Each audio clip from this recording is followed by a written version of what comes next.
Good morning.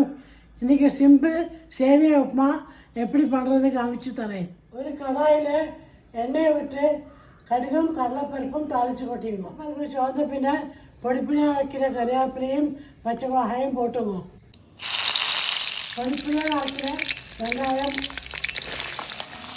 பொடிப்பினாக வைக்கிற கோஸ், பொடிப்பினாக வைக்கிற carrot, படிப்படியாக நறுக்கிற தக்காளியை போட்டு மிக்ஸ் பண்ணிக்கணும்.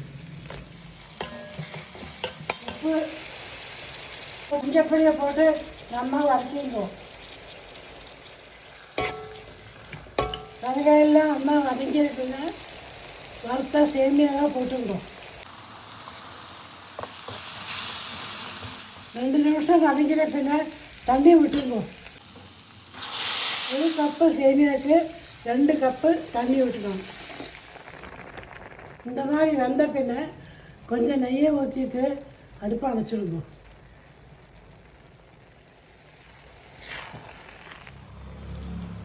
சேமியா உப்புமா ரெடி.